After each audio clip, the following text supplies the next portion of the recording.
So, we are back for another episode of the Stellium Astrology podcast. Can you believe we are already through the zodiac, so far through the zodiac? We have reached the 11th sign of the zodiac already. I can't believe we've already got there. It's crazy.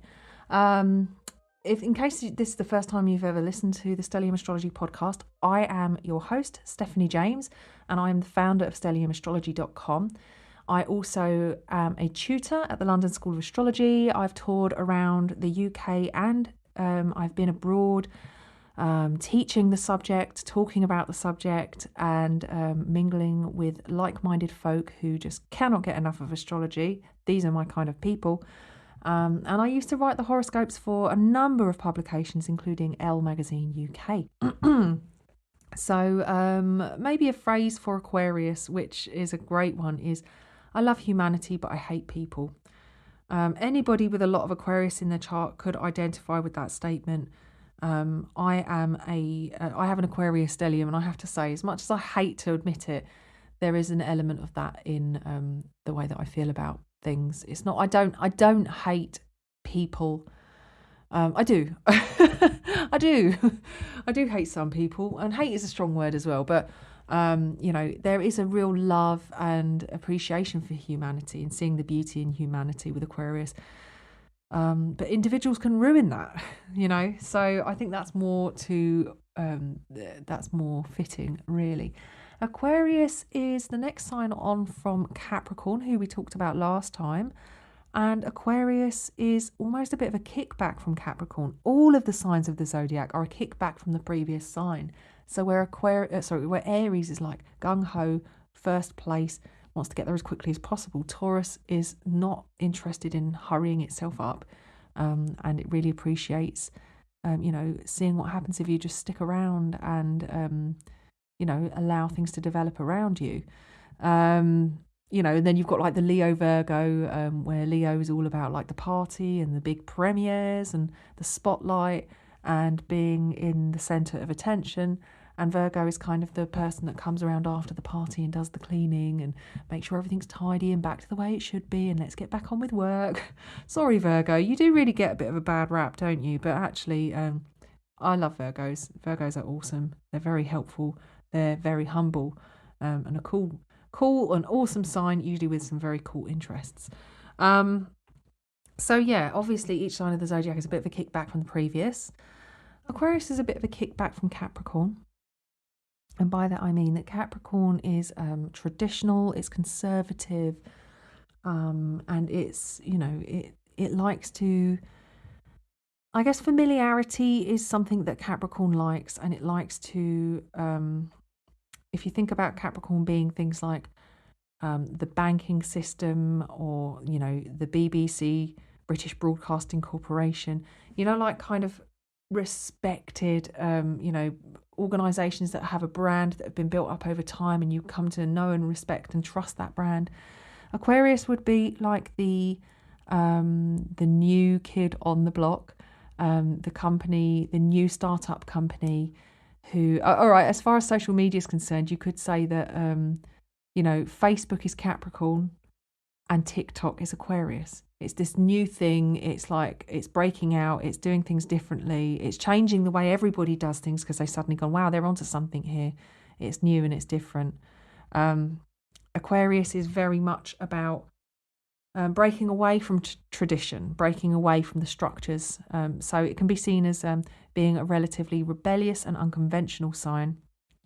Whereas Capricorn is, generally well behaved and generally perhaps very conventional. So it's Aquarius is an active masculine sign. It's a fixed air sign with all the fixed signs, and this is the final fixed sign of the zodiac, but with all the fixed signs there's an element of focus with the fixed signs. And with Aquarius being an air sign that's fixed, it could be a focused mindset, which you might say it could be somebody who has views that they are committed to. I was going to say, like, stuck in a certain mindset, and potentially, yes, it can be. It can be people that refuse to see things from another perspective. Sometimes I find there are people who, especially with this Aquarius attitude, it's progressive and unconventional, and it's breaks away from tradition. So you could, as far as politics is concerned, you could say that, you could go from like the kind of conservative attitude of Capricorn to the more, liberal. I'd say that, yeah, Aquarius would be a much more liberal sign. Um, Definitely. There's a sense of inclusivity with Aquarius, whereas with Capricorn there seems to be a sense of exclusivity. Capricorn's about hierarchy and, climbing to the top, and believes in a structure of organisation, whereas Aquarius is much more about equality and fairness for all. It's a bit like that Animal Farm where they say, um, oh, something about some are more equal than others. So it's like, equality for all, but some are more equal from others. There still can be corruption at the top with Aquarius. There still can be this special treatment where they expect everybody to do what they're supposed to do, but they kind of do what they want still at the top. But, there is this appreciation for equality. So as far as politics is concerned, you could have the battle of the, conservatives against the liberals, for example. The thing with Aquarius, or maybe it's more with Uranus, which is the modern ruler of Aquarius. Traditional ruler is Saturn, but the modern ruler is Uranus. And Uranus is the planet of tolerance. And so this can be where we find tolerance or we find a lack of tolerance. And I do find that there are... just an observation here, but there's a lot of people on my Facebook feed. There's loads of people on my Facebook feed, all different opinions of politics and things like that. And the people who are the more liberal people seem to be very intolerant of people who don't see things the way that they do. They get very angry and they shout down people who have opposing opinions, shouting down on social media, using capitals and stuff. But it's just interesting that a liberal sign that is about inclusivity and being accepting and tolerant could be so intolerant of other people. Now, I'm not saying, I'm not sharing political opinions with you.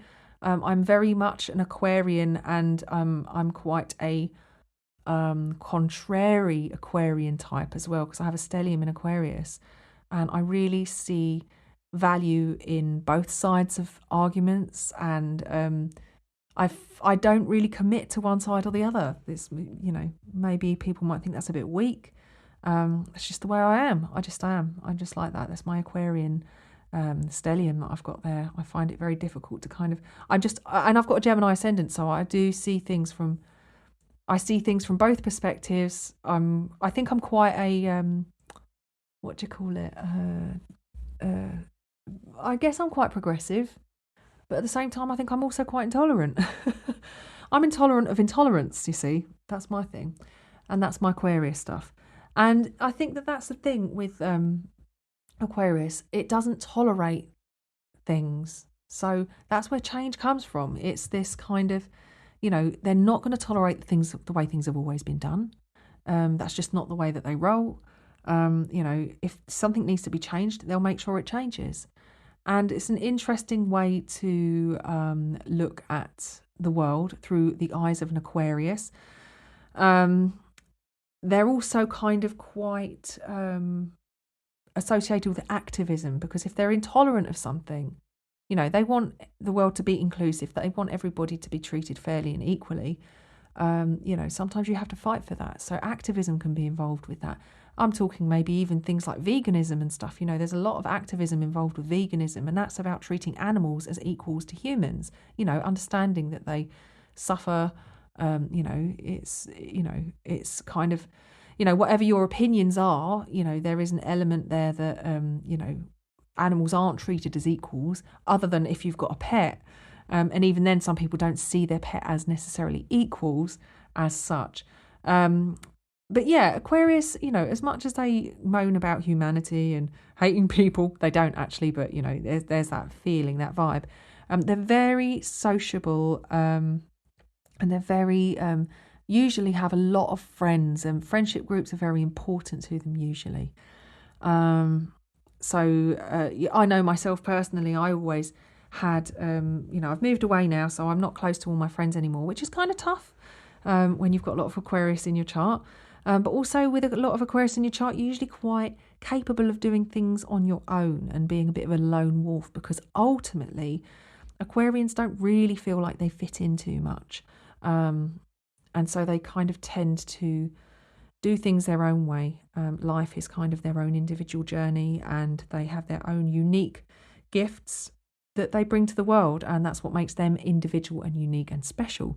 And usually they look a bit different. Usually they're a bit more, interesting, crazy coloured hair maybe, or wear very quirky clothes. Particularly if you've got an Aquarius ascendant, usually you can tell if somebody's got a bit of Aquarius in their chart, because with a Leo ascendant, for example, hair might be a feature that you recognise immediately, because it's like usually quite, I don't know, it can be quite a lush and a beautiful feature. But with an Aquarius ascendant, they might have crazy hair, like really mad hair that's just all over the place. Or if you've got a more Saturnian, that's if you've got like a Uranian Aquarius rising. But if you had a Saturnian Aquarius rising, they might have that poker straight hair and be quite, tame looking potentially. But yeah, usually the Aquarius ascendants are going to look different in some way and definitely be not what you expect.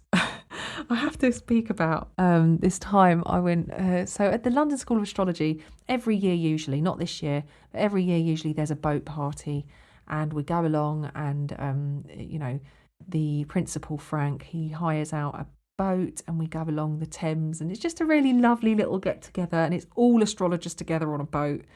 It's really probably quite a funny kind of thing to imagine. And we go all the way up to Greenwich, I think, and then come back again. We get quite close to Greenwich. And and then we go all the way back to the South Bank. And I remember the very first time I turned up for this boat party. And when I got closer and closer, I saw all these like weird looking people hanging out at the South Bank pier. And I sort of looked and I thought, oh, they're quite a quirky looking bunch. And as I got closer, I was like, these are the astrologers, these are my people. And then I realised I was one of those people. I was in this quirky little weird, and I did at the time have like bright red hair, and just I did fit right in. But as I was approaching, I thought, who are all these weird people? These quirky, crazy hair people, and like strange, like not your typical kind of outfits that would be chosen. Very Aquarian.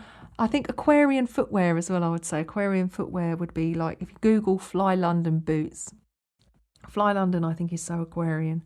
And irregular choice. Irregular choice, the footwear, that I really think that is so Aquarian, but also quite Leo, because it's got that childish feel about it, but it's for adults. So it's like it's like the child that never really grew up kind of thing.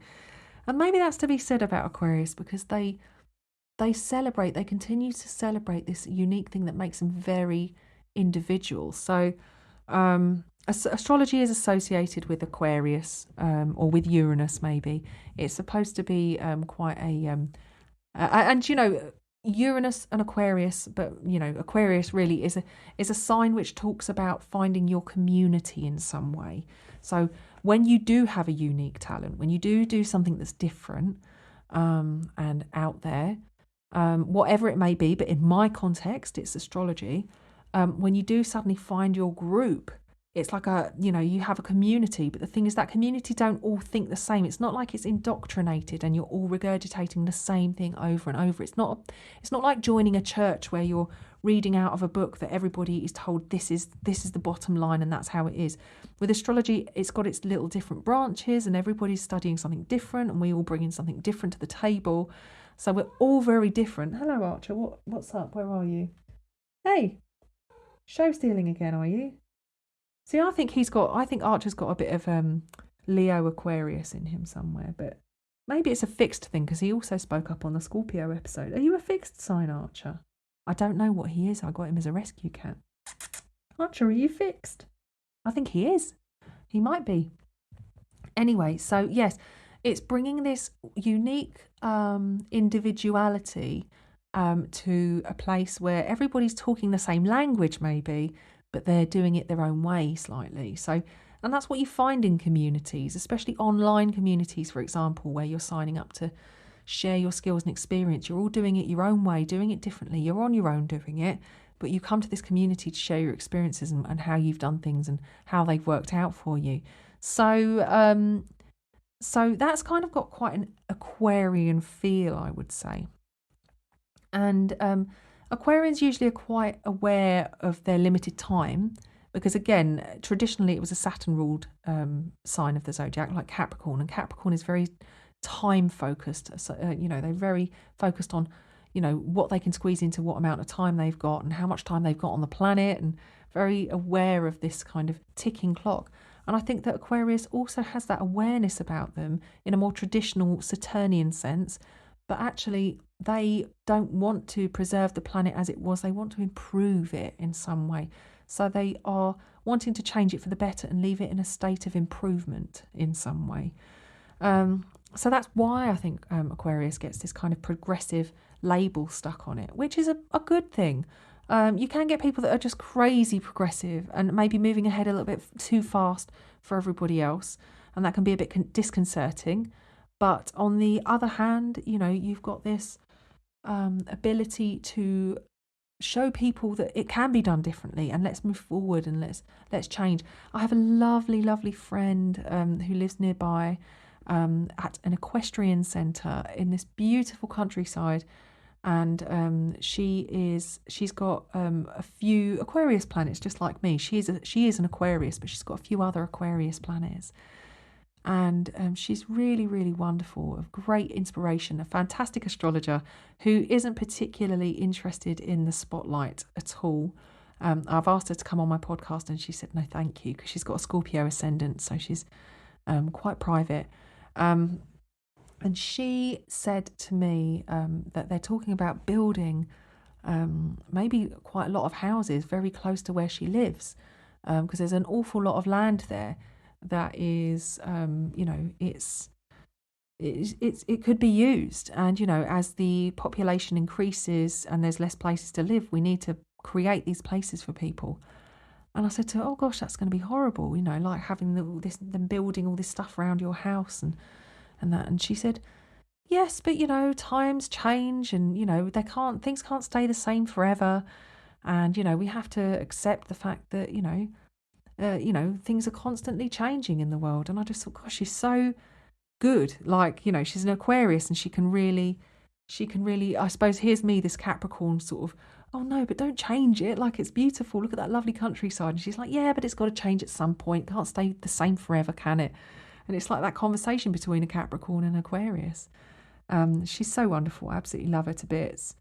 So the glyph for Aquarius is the water bearer, who is you've often seen. And this is why it's confusing for people, because they think that Aquarius is a water sign. And it's easy to mistake that. The symbol for Aquarius is like two squiggly lines, one on top of the other, that look like waves. And you would imagine that Aquarius would be a water sign, but actually no, it's not. It's an air sign, and the symbol is for the water bearer, which actually the water bearer who's pouring out of their jug isn't actually pouring water there. As my understanding is, they're pouring cosmic connection or cosmic knowledge. And actually, they're actually much higher up. They're not perhaps on this plane. Perhaps they're from the heavens pouring this cosmic connection down. And what I want you to associate with Aquarius, what I want you to think about, is that moment when you've ever had a genius thought or a kind of inspired realization that's kind of awakened you and given you chills down your back. Because that's an Aquarian awakening. That is a moment where you get, it's almost a connection with something higher than yourself. It's kind of like the higher mind. And I'm not saying that just because it's the higher mind that it's necessarily always right, but there's a sense of connection with Aquarius where they suddenly have this moment of eureka, and this is, often an unchangeable experience where it's awakened you to something and you can't unsee it. So yeah, think about it rather than it being water poured out of that jug. Think of it as more that kind of moment of connection, that awakening essence, which can be it can be a life-changing moment. So that's kind of what the glyph kind of, or the symbol of Aquarius is connected to. And again, it's an air sign. And again, it's, with all the air signs, they aren't animal. They're not, as far as the zodiac's concerned, or the zodiac, the sky zoo, they are the human or object representations. So again, it kind of indicates with this human connection that there is a sense of rationality or logic applied. That's something that does separate us from the animal kingdom, that we do have this thought process and we have got this ability to live in a different way in societies, and have that human connection. But also we can have that individuality that makes us unique. And I'm not just talking about humanity being unique, but I'm talking about individuals, human beings, the thing that separates us from other people. And that's kind of what Aquarius is about. Aquarians at best are sociable, fun, humanitarian, they're charitable, they're caring, they care about people, they're creative, they're interesting, usually very interesting people. They're usually the ones that have a very different life story, something you think, wow, that's just what a weird, different life they've had. Often very intelligent and very interested in other things, and impartial and very fair usually. I have to say, as far as fairness goes, I am somebody who, no matter whether I like you or not, if you're being treated unfairly, I'll stick up for you, even if you're not somebody that I'm keen on. Aquarians are also that classic people watching sign. I think people with prominent Aquarius in the chart, or Uranus in the chart quite prominent, are often the people watchers. They like to see people go about their business.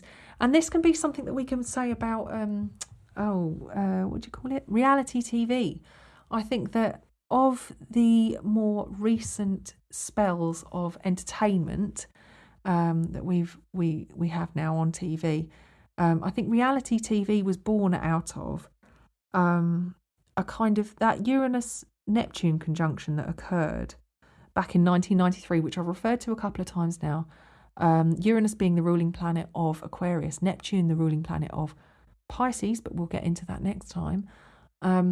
These two planets coming together are going to be very progressive and change things in a big way. And around the time of that conjunction, Wayne's World was on.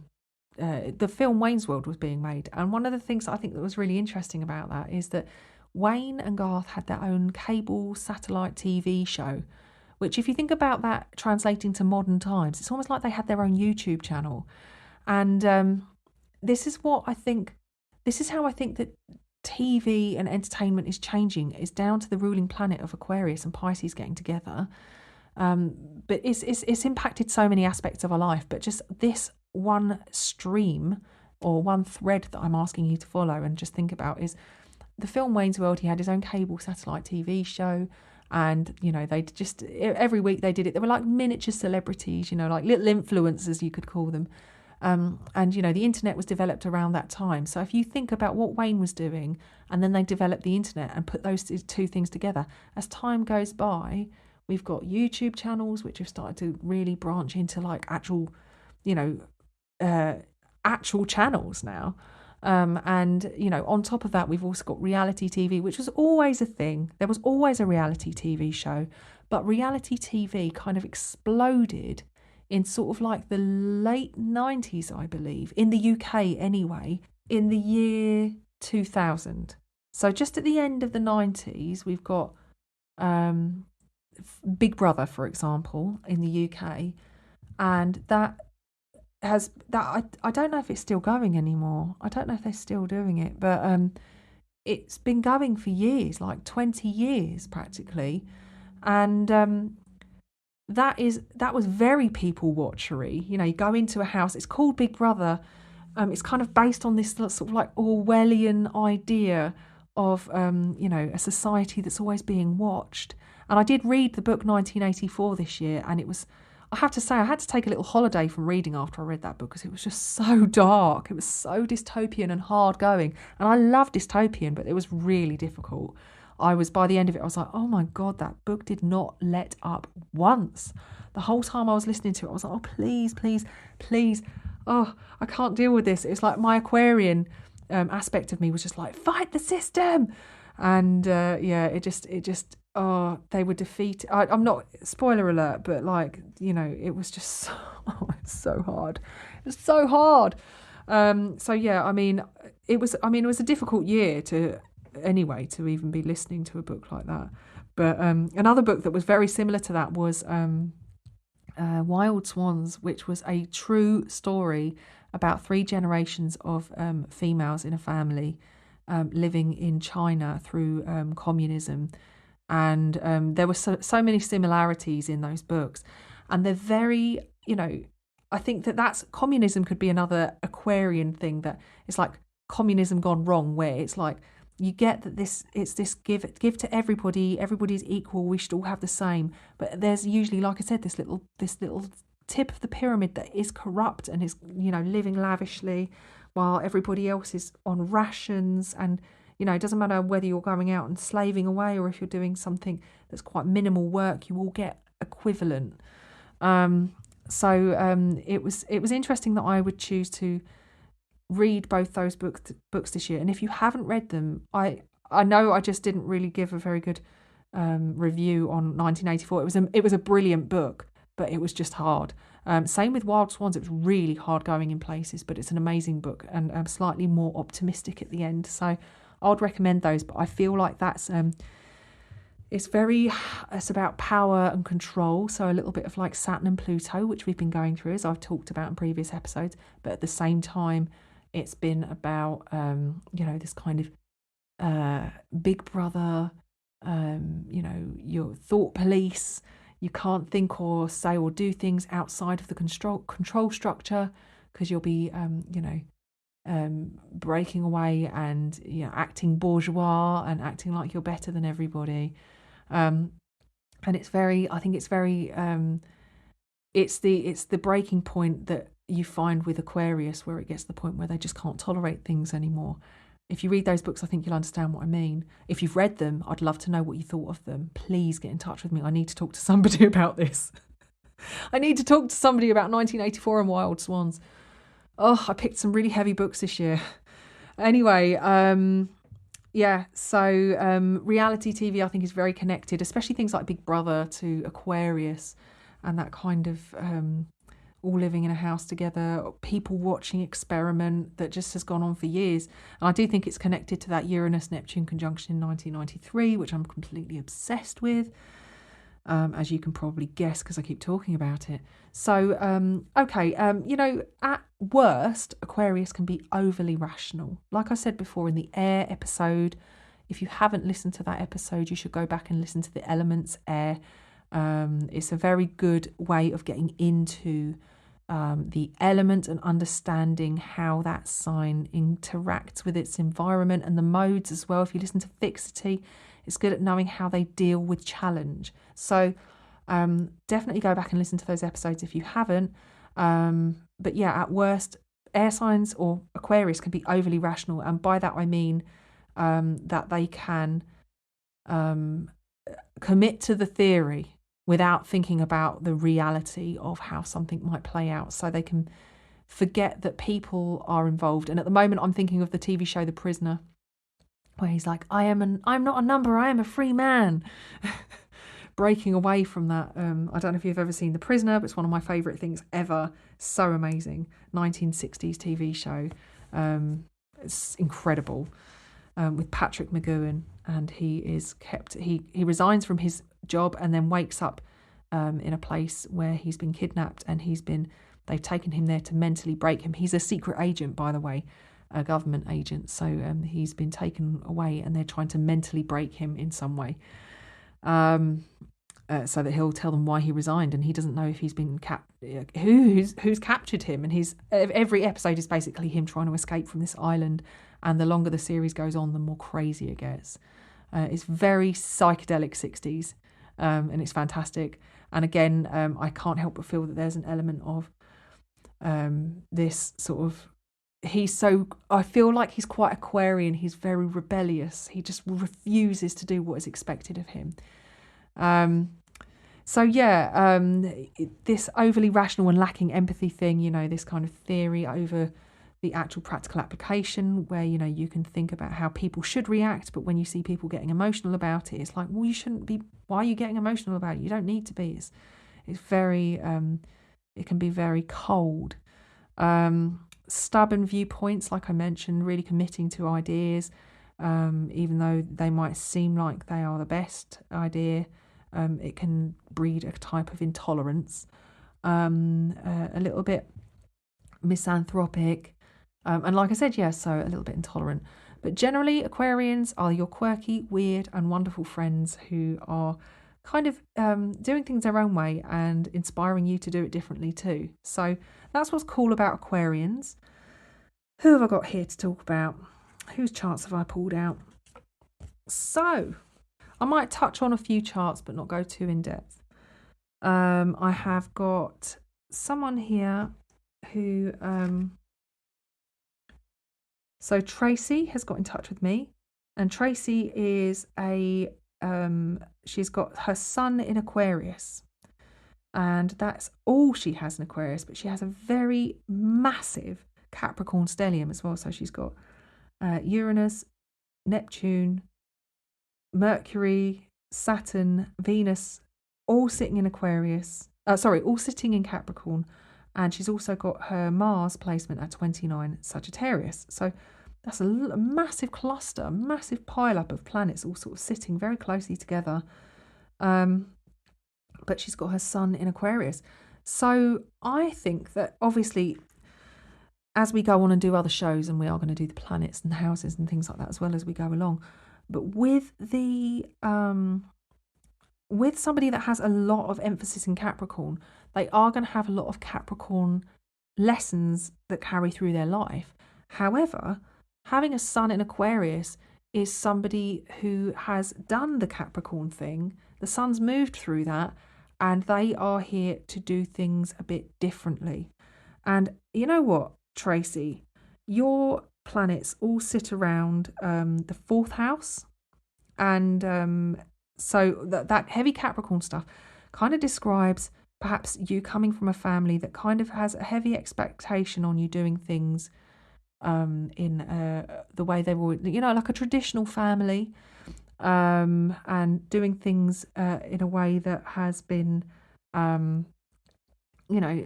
of expectations. You have to attend all these events, and you have to, a well-behaved kind of Capricorn upbringing. Now, you do have Uranus in there as well, so there is an element of unconventionality about it.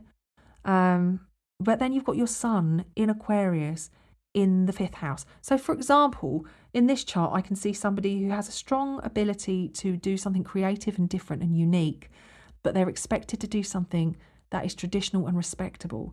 So you could be somebody who has fallen into a particular type of career, and you did get in touch with me with a career question, actually, saying interested in career-related aspects of astrology and types of work that we thrive in. So it's interesting that you're talking about types of work that you thrive, but also career, because you might have been pushed into a specific type of career, and this could be maybe doing something civil service related, where it's, government and it's respectable, or maybe, doing some kind of law, or, something that's kind of relatively respectable in the eyes of people, like, training to be a doctor or something. But that sun in Aquarius in the fifth house definitely has a clear idea of doing something different, that they, something that they really enjoy doing. You probably thrive doing something different that probably isn't like a viable income stream. as far as your parents are concerned. They may not agree with your choices. This also could be somebody who was primed to go out and do things in a respectable way, to go out and do things in a way that, pleases parents and grandparents, and then did something that completely and utterly went against that. Like maybe you had children out of wedlock, or, something that could have been a taboo in your family, maybe, or something that could have been like, oh, I can't trust her to go out and, do something like that. And, oh, she's messed up her prospects now. But yes, I mean, we can definitely look at some career options and look at the career aspect of astrology, because again, you can do that with astrology at later dates. But I've got a couple of people to talk about today, so I can't go too deeply into your chart, but I would love to know whether or not you do relate to what I said to an extent. And also with your Pisces moon sitting there in the 6th house, there does seem to be a bit of sacrifice.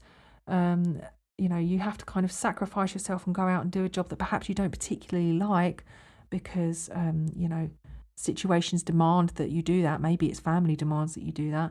But actually your sun in Aquarius in the 5th house is really aching to do something a little bit more fun, enjoyable, maybe working with children. I always think of like Aquarius is a very community orientated sign, so thinking about social work and giving back to the community in some way, that kind of thing. But there definitely seems to be an element really where you can't necessarily do what you want for work. You just have to do what you have to do, as far as that Pisces moon in the 6th house is concerned. But yes, please do get in touch with me, Tracy, and let me know what you think. Now we've got Ashley. Now Ashley says she's fluent in astrology speak. So that's good. She knows what I'm talking about. She's probably been following each of these episodes. Now she has submitted her chart. She's another person who is born in the same year. Same year and same month, few days apart from Tracy. And so very similar stellium. You have got Mars in Sag, and then you've got your moon in Capricorn. So you've got Moon, Uranus, Mercury, Neptune, Saturn, and Venus. Oh my gosh, how many planets in Capricorn? That is crazy. 6. And your Venus is retrograde as well. Gosh, okay. And Venus is the chart ruler for you, because you have Libra rising. So that means that you're, this is a very prominent placement for you. And then you've got Sun in Aquarius. So again, somebody expected to do things, with a Libra rising. Fairness and equality is already something that is probably quite high on your list of priorities. You come second as far as things are concerned. When you've got Libra rising, other people usually take more of a prominent position in your life. And having Venus retrograde when you were born means that this has a bigger impact on you, because it means that you've got to go back and work through a few things perhaps. And, you may not, the areas of life that Venus rules for you, you're probably going to take a little bit longer to get there. You'll get there in the end, but it takes a little bit longer for you to get there than perhaps if Venus was direct. So your first house, so your whole outlook on life, where you're supposed to be in life, may take a bit longer for you to feel like you've really reached that point. And also your 8th house as well. So this could be perhaps getting a mortgage, for example, or issues of shared ownership, financial issues. Maybe it might take you a little bit longer to really work on your own and other people's finances in some way. Bigger commitments. But there definitely seems to be a little bit of a journey for you to go on. And that's before we've even looked at your sun in Aquarius, which is a 4th house sun. And, you've got all of this stuff along the bottom of the chart, so between the 3rd and the 4th house. So there is I think communication and your connection with other people, again, heavy expectations for you.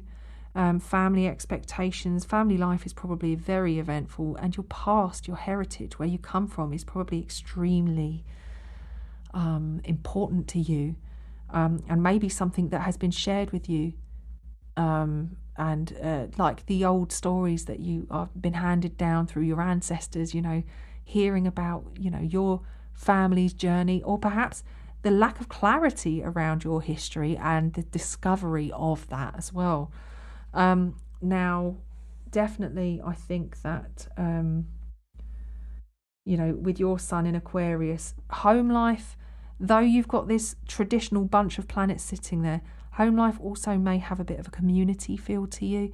Maybe you grew up in a house with a lot of brothers and sisters, and maybe you had a lot of maybe family, or, I'm saying in inverted commas, family members who were like your parents' friends, who you were calling auntie and uncle, and like their children were like your cousins, even though you're not related by blood. I do feel like Aquarius is one of those signs, especially if you've got it in the fourth house, one of those signs where the saying blood is thicker than water doesn't always apply. I think that with Aquarius, there's a stronger connection than that blood connection, and you can have often with Aquarius, there's a sense of adopted family, like friends can be family. So I feel like that could be something for you, Ashley, that there has been maybe a journey on discovering your heritage, or heritage playing a very key role for you, and a very community feel to your home, or very a big family who aren't necessarily people you're directly related to, but you have that sense of community in your family. And I do think as well that that may have taken on a leading role in your life, where other people's needs and what other people want take on a stronger position for you, and also that you may have had to learn a lot about what's fair by being treated unfairly. And that's just me talking about your ruling planet, and actually the fact that it's retrograde. Maybe finding the right relationship has taken a bit longer for you, or maybe the relationship that you're in has been the right relationship, but you've had a lot of stuff to work through together. So that's interesting, Ashley. Thank you for submitting your chart. Now, I have a couple of celebrities that I picked out. One of them is a guy, he's famous in the UK. Okay, so when I last talked about Aquarius, I talked about Eddie Izzard. And Eddie Izzard is a British comedian he's got a stellium in Aquarius, and he's incredibly quirky. And he's brilliant. If you check out that episode that I did before I did put a video link on there as well of him slipping into a different language when he did his comedy routine, and everybody just still followed because he was just absolutely hilarious and genius. But now we've got, I've picked out another person with an Aquarius. He's got Sun, Mars and Venus in Aquarius, and that is Harry Styles. So he's got a few planets in Aquarius, but he is very Aquarian, actually. I think he rose to fame, I think it may have been during the Pluto, Uranus-Pluto square, possibly. Maybe a bit earlier than that, actually. He is a reality TV show star. He went on X Factor, and they put a group together called One Direction, and all of them in that group are roughly born, I think, around the same time. I think they're all like born in the early 90s. So, three of them in the band are 1993. One of them is, I think, 1991. And Harry is 1994. So just after that conjunction. So all of them have been affected by this, they were all born at that time when reality TV, I really feel like the birth of reality TV and that technological injection that Aquarius has, and really bringing reality TV to life and bringing dreams to life as well. So Harry has got an airy ascendant in Libra, if his birth time is correct, which we're not entirely sure. The rating is double D, so we can't be totally sure. But he has a Libra moon, according to this birth time. And like I said, he's got Mars, Sun and Venus all in Aquarius as well. And Harry has been seen wearing women's clothes. He's a massive sex symbol. Women are crazy about him. Like, he is like the new generation Mick Jagger. Like, he has that kind of look about him, and women are going nuts over him. Women, girls. I think he's famous abroad as well. I think he's famous in the US, actually. Maybe I'm not right on that. I'm not sure, but I'm pretty sure he's worked with, he dated Taylor Swift as well. Um, but yeah, he's just definitely somebody who's kind of risen to prominence over the period of some of these Capricorn, big life changing planets in Capricorn has brought these people born in these times to prominence. But also he's definitely a typically Aquarian type. He wears quirky clothes. I think he posted something on his Instagram the other day of him wearing quite a feminine top, which, back in the 70s, like Led Zeppelin used to wear women's clothes on stage, and there's nothing wrong with it. I think Harry kind of epitomizes this this attitude that it doesn't really matter. Like, it's not, you can wear what you want, you can be what you want, you are who you are, and if you want to wear a dress one day, you wear a dress, and if you want to do what you want to do, you do what you want to do. And I think Harry is somebody who kind of epitomizes that attitude. It's, I think, a lot with Aquarians particularly. This is where, and air signs as well, where we find that sexuality isn't a black and white issue. It's very much a kind of spectrum. And, and not just sexuality, but also your gender identity. I think that it is also a spectrum. And this is coming from an Aquarian girl who's always been a bit of a tomboy and has always I feel very comfortable wearing men's clothes. Like, I've always gone shopping in, some of the clothes shops. And if I see a boy's top, like when I was in my teens, I was buying T-shirts in the boys section. I don't really, men's trainers I like. I don't think, clothes are just clothes, aren't they? You just put them on. It doesn't really matter. And if you look good in them, you look good in them. That's just the way it is.